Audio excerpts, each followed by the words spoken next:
வணக்கம். அன்பார்ந்த சுபிக்ஷா டிவி நேயர்களுக்கு உங்கள் ஜோதிடர் ஜெயமஸ் சந்திரமௌலியின் ஜோதிட பதிவு. இந்த பதிவில் நம்ம பார்க்க இருக்கிறது மிதுன லக்ன அன்பர்களுக்கு 2025 மார்ச் 29 நடக்கக்கூடிய சனிப்பெயர்ச்சியை பற்றிய ஒரு முன்னோட்ட பதிவாக பார்க்குறோம். மிதுன லக்னத்துக்கு இப்போ 9ஆம் இடத்துல இருக்கிற சனி 10ஆம் இடத்துக்கு 2025 மார்ச்ல வரப்போறார். இப்ப இந்த சனி அப்படின்றது நமக்கு யாரு, மிதுன லக்னத்துக்கு எப்பேற்பட்டவர் அப்படின்னா 8ஆம் வீடான மகர ராசிக்கு அதிபதி, 9ஆம் வீடான கும்பராசிக்கு அதிபதி. ஒரு கெட்ட ஸ்தானம் இருக்கு, ஒரு நல்ல ஸ்தானம் இருக்கு. ஆனா உண்மையிலேயே அவருடைய நட்சத்திரங்கள் எங்க இருக்கு? நம்மளுடைய லக்னத்துக்கு எல்லாருமே லக்னத்தை பாருங்க, ராசியை பேஸ் பண்ணி சனி பெயர்ச்சி, 7 சனி அந்த கண்ணோட்டத்துல பார்க்காதீங்க. நம்மளுடைய லக்னத்திற்கு 4ஆம் இடம், 8ஆம் இடம், 12ஆம் இடத்துல சனி வரும்போது தான் சனியினுடைய அழுத்தங்கள், தாக்கங்கள் இருக்கும். அப்பவும் நமக்கு சனி திசை புத்தியோ அந்தரமோ சூட்சமோ நடக்கும்போது தான் அது வேலை செய்யும். இப்போ 2ஆம் இடத்துல கடகராசியில அவரு பூச நட்சத்திரமா இருக்காரு.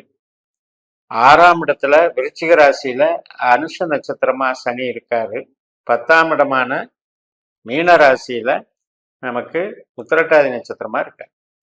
இந்த 2ஆம் இடம், 6ஆம் இடம், 10ஆம் இடம் என்பதெல்லாம் பணவரவு, வேலை, உத்தியோகம், தொழில் ஸ்தானங்கள். அப்ப அந்த அளவுக்கு ஒரு பவர் அவர் வச்சிருக்காரு சனி. அந்த ஸ்தானத்துக்கு, அந்த நட்சத்திரங்கள் உள்ள ஸ்தானத்துக்கு நல்ல ஆற்றல்ல இருக்காரா அப்படிங்கிறத நம்ம பார்க்கணும். இப்ப இருக்கிறது உத்திரட்டாதி நட்சத்திரம் இருக்கிற மீனராசிக்கு 12ல இருக்கார். பூச நட்சத்திரம் இருக்கிற கடகராசிக்கு 8ல இருக்கார். அதே மாதிரி அனுச நட்சத்திரம் இருக்கிற விருச்சிக ராசிக்கு 4ல இருக்கார். அதனால அவருடைய ஆற்றல்ல 4, 8, 12ங்கிற ஒரு கெட்ட ஆற்றலை வழங்கக்கூடியதாக இப்ப இருக்கார். இப்ப அடுத்து அவரு மீனராசியில என்ட்ரி ஆக உடனே பூரட்டாதி நட்சத்திரத்துக்கு வருவார்.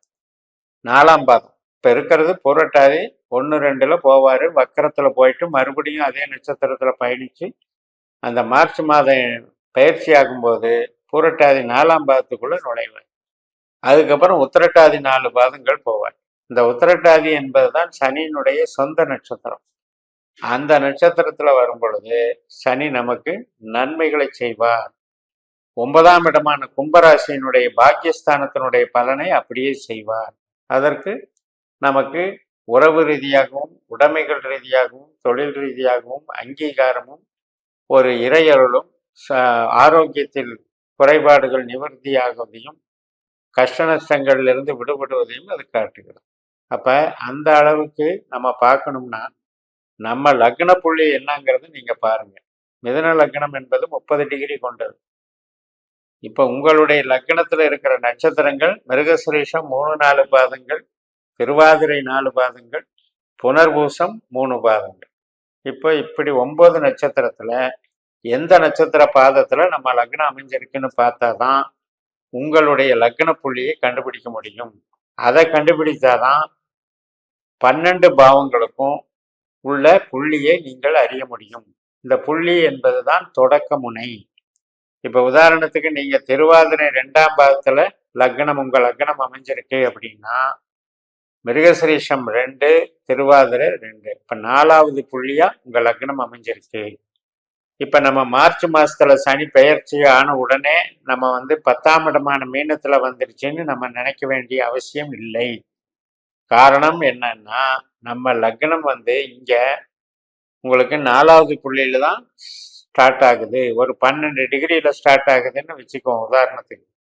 அதே மாதிரி உங்களுக்கு மீனராசியில 10ஆம் இடத்துல சனி உள்ள நுழைஞ்சு 12 டிகிரி நகரணும். நகர்ந்து என்ட்ரி ஆனாதான் உங்களுக்கு 10க்கு வந்ததா அர்த்தம். அது வரைக்கும் 9ல இருக்கிறதா தான் அர்த்தம். 9ஆம் பாவ பலனை தான் கொடுப்பாரு. அதனால கர்ம சனி 10ஆம் பாவ பலனை தரமாட்டாரு. அப்ப நீங்க உங்களுடைய லக்ன புள்ளிய பேஸ் பண்ணி இந்த சனி மாறக்கூடிய புள்ளிய நீங்க ஜட்ஜ் பண்ணி அதுக்கு தகுந்த மாதிரி பலன் எடுங்க. பாவம் என்பது முக்கியமான பலன்களை மாற்றி தர வர்றது.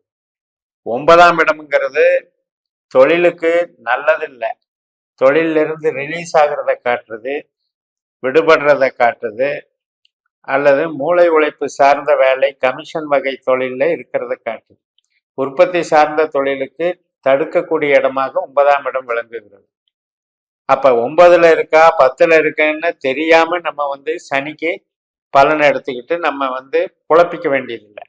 அப்ப இந்த 10ஆம் இடத்துக்குள்ள சனி மீனராசியில நுழைஞ்சாலும் நம்ம லக்ன புள்ளிக்கு தகுந்த மாதிரி 10ஆம் இடம் எந்த புள்ளியோ அந்த புள்ளியில் நுழைந்த பிறகுதான் அவர் 10ஆம் இடத்து பலனாக மாறி செய்ய போறார்.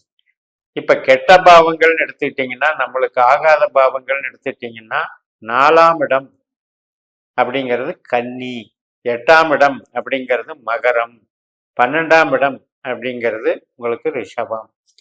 இந்த 3 ஸ்தானம் தான் கெட்ட ஸ்தானங்கள். அப்ப இந்த 3 ராசியில சனி வந்தாருன்னா 2.5 வருஷம் இருப்பார் இல்லையா, அந்த காலகட்டத்தை தான் நீங்க சனியினுடைய கெடுதலான 7.5 சனி மாதிரி எடுத்துக்கணும். ஆனா உண்மையிலேயே அது அர்த்தாஷ்டம சனி, அட்டம சனி, விரய சனி, இந்த அர்த்தத்துல தான் அது 3ம் சேர்ந்து 7.5ங்கிற கணக்கு வரும். ஆனால் நம்ம ராசி ரீதியா பார்க்க வேண்டிய அவசியம் இல்லை. ராசி என்பது நிலையானது கிடையாது. இப்ப நீங்க சிம்ம ராசியில பிறந்திருக்கீங்க, சுக்கிர திசையில பிறந்திருக்கீங்கன்னா, அடுத்து சூரிய திசை, சந்திர திசை, செவ்வாய் திசை வரும்போது கன்னி ராசிக்கு உங்களுடைய சந்திரன் நகர்றதுனாலதான் திசை மாறுது. அப்ப நீங்க பிறந்த ராசி வச்சே 7.5 எடுத்துக்கிறது, எல்லா சனி பயிற்சிகளையும் எடுக்கிறது எந்த விதத்துல கரெக்டா இருக்கும்? அதனால உங்க லக்ன புள்ளிக்கு கரெக்டான ஒரு பாகையில பவுண்டரியில சனி பயிற்சியாகி வரும் பொழுது மட்டும்தான் உங்களுக்கு வந்து அந்த பலனை தரும். இப்ப நம்ம சிஷ்டப்படி நட்சத்திர சூத்திர முறைப்படி நீங்க 12 பாவ உபநட்சத்திரங்களை கண்டுபிடிக்கணும். அப்ப அக்யூரேட்டா உங்களுக்கு தொழில் கிரகம் எது, உங்களுக்கு உறவு சார்ந்த கிரகம் எது, ஆரோக்கியத்துக்கு நன்மை செய்யறது எது, கஷ்ட நஷ்டத்தை கொடுக்கறது எதுன்னு அதுல வந்துடும். அந்த கிரகம் தான் உங்களுக்கு தீமையை செய்யும். அது எப்ப செய்யும்? அதனுடைய திசாபுத்தி அந்தரங்கள் வரும் பொழுது, அல்லது இவருடைய நட்சத்திரத்துல வேறு எந்த கிரகம் இருக்கோ அந்த கிரகத்தினுடைய திசாபுத்தி அந்தரம் வரும் பொழுது செய்யும். இதுதான் வந்து ரூல். இப்ப சனி வந்து பூரட்டாதி நட்சத்திரத்துல 4ஆம் பாதத்துக்குள்ள என்ட்ரி ஆவார் இந்த மார்ச் மாசம். அப்ப உங்க ஜாதகத்துக்கு குரு வந்து 7ஆம் வீட்டுக்கும் 10ஆம் வீட்டுக்கும் உரியவர், சனி வந்து 8ஆம் வீட்டுக்கும் 9ஆம் வீட்டுக்கும் உரியவர். இப்படி ஒரு பாவ தொடர்பு கனெக்ட் பண்ணுது.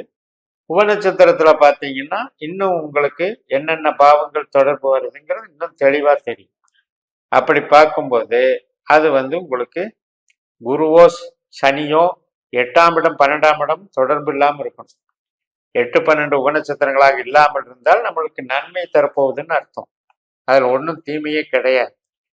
அதனால சனி எந்த இடத்துல நகர்ந்தாலும் நமக்கு சனியினாலதான் கஷ்டம் நடக்குதுன்னு நினைச்சுக்கிறது மிக மிக தவறானது. உங்களுக்கு உங்க லக்ன அமைப்பு படி பணம் தரக்கூடிய ஒரு யோகம் பெற்றிருக்கிறார் சனி பகவான்.